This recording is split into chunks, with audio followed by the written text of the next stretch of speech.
Business చాలా మంది అనుకుంటారు బిజినెస్ లో నేను బిజినెస్ చేస్తే డబ్బులు వచ్చేస్తాయని. కొంతమంది భయపడతా ఉంటారు కూడా వాళ్ళ పాస్ట్ ఎక్స్పీరియన్స్ తీసుకొని బిజినెస్ లోకి ఒకవేళ వస్తే లాసెస్ ఉంటాయి. అరే ఎందుకురా, నువ్వు సేఫ్ గా జాబ్ చేసుకో, నీకు ఈ రిస్క్ అంత ఎందుకు, ఈ టెన్షన్ అంత ఎందుకు అని మన పెద్దవాళ్ళు చెప్తా ఉంటారు.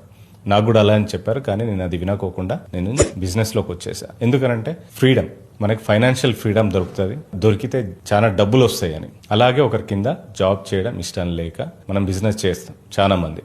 కానీ జాబ్ చేయడం ఇష్టం లేక బిజినెస్ చేస్తే అది ఎప్పటికీ నడిచే ఛాన్సెస్ ఉండవు. ఎందుకంటే స్కిల్ పెంచుకోవాలంటే ఒక దగ్గర జాబ్ చేయాల్సిందే. జాబ్ లో ఉండే అడ్వాంటేజ్ కూడా అదే, మనకు అక్కడ స్కిల్ పెరుగుతుంది, ఫ్రీగా ట్రైనింగ్స్ ఇస్తారు, ఫ్రీగా అన్ని నేర్చుకోవచ్చు, అక్కడ నుంచి వచ్చి మళ్ళీ బిజినెస్ చేసుకోవచ్చు. కానీ బిజినెస్ చెయ్యాలి అంటే మాత్రం ఒక కూలోడి లాగా బిజినెస్ కి జాబ్ కూడా కాదు, ఒక కూలోడి లాగా 24 hours మీరు బిజినెస్ లో కష్టపడాల్సిందే.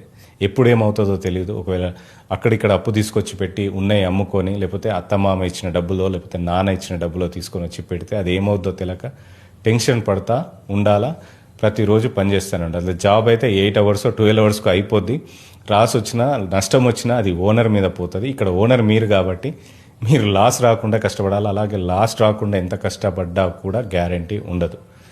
రిస్క్ అన్లిమిటెడే, రివార్డు అన్లిమిటెడే బిజినెస్లో.